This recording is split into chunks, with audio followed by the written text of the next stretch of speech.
जय श्री राम दोस्तों, स्वागत है आपका अपने वी न्यूज शो चैनल में। कहते हैं किसी इंसान को सबसे ज़्यादा दर्द तब होता है जब उसके वजूद पर चोट की जाती है। अगर आपके बारे में कोई बात करने वाला ही ना हो तो आपका अस्तित्व मिटने में ज़्यादा टाइम नहीं लगता। ऐसा ही कुछ हमारे मंदिरों के साथ होता आया है। अभी जब हम बात कर रहे हैं तो देश में अनगिनत मंदिर खुद को बचाने की लड़ाई लड़ रहे हैं। अकेले भारत के तमिलनाडु में ही बात करें तो 37,000 मंदिरों के पास एक से ज़्यादा पुजारी रखने के पैसे नहीं हैं। लगभग 12,000 मंदिरों में पैसों की तंगी के कारण पूजा पाठ सब रुक चुका है। सोचिए अगर देश के बाकी हिस्सों में क्या हाल हो रहा होगा मंदिरों का। वो मंदिर जो हमारे अस्तित्व और वजूद की पहचान है। हमारे मंदिरों को खुद का ही अस्तित्व बचाने के लिए संघर्ष करना पड़ रहा है। आज जहाँ मस्जिद, गुरुद्वारे, चर्च उनकी ही कम्युनिटी द्वारा मैनेज किए जा रहे हैं, वहाँ हमारे मंदिर गवर्नमेंट द्वारा कंट्रोल किए जा रहे हैं। खासकर दक्षिणी भारत में सरकारों के पास इतनी ताकत है कि मंदिरों में वो नोटिस तक भेज सकते हैं। जब भी ये सवाल पूछा जाता है कि मस्जिदों, गुरुद्वारों और चर्चों को इस दायरे में क्यों नहीं लाया जाता, तो लोगों को बुरा भी लग जाता है।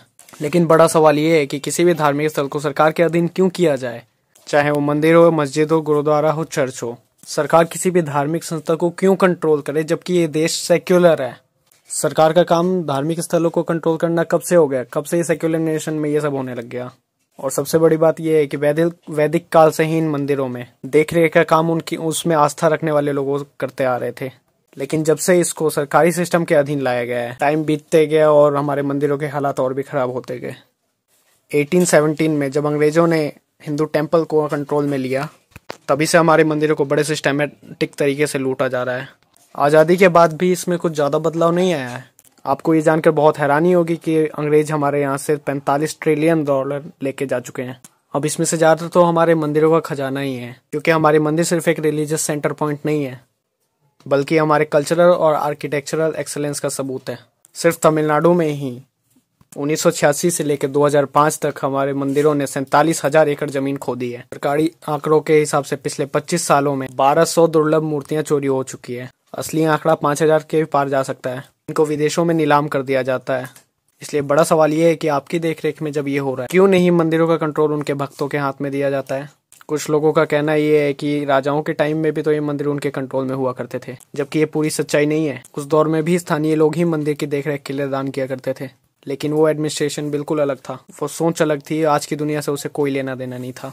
आजाद भारत में ये भी तर्क दिया जाता है कि मंदिरों के पास इतना सोना है कि अगर उसे दान में दे दिया जाए भारत सरकार को तो भारत की इकॉनमी बढ़ेगी। जबकि वो लिबरल लोग, लिबरांडू लोग ये भूल जाते हैं कि इस देश में वो करोड़ों लोग जो करोड़ों रुपए शराब में उड़ा देते हैं। एक रिपोर्ट के अनुसार भारत में 2019 में 348 बिलियन डॉलर का सुट्टा मार गए थे लोग। फूकने में इतना पैसा उड़ा रहे हो तो वो देश में क्यों नहीं दे देते? अंकल, कहने का मतलब बस ये है कि एक देश सबको बराबरी के अधिकार हैं, वहां पर अपनी संस्कृति के ऊपर सरकारी नियंत्रण क्यों? हम धन्यवाद देते हैं सदगुरु जी को, जो ईशा फाउंडेशन के संस्थापक हैं, जिन्होंने इस मुहिम को बड़े तरीके पर चलाया। लगातार सवाल कर रहे हैं कि क्यों मंदिर है सरकार के अधीन।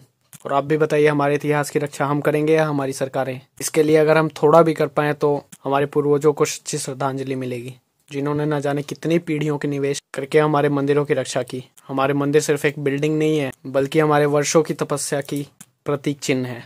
आइए हम सब अपने इतिहास की रक्षा करें, क्योंकि जो देश अपना इतिहास भुला बैठता है, तारीखें भी उन्हें भूलने में टाइम नहीं लगाती। चैनल को लाइक करें, सब्सक्राइब करें, वीडियो को शेयर करना ना भूलें।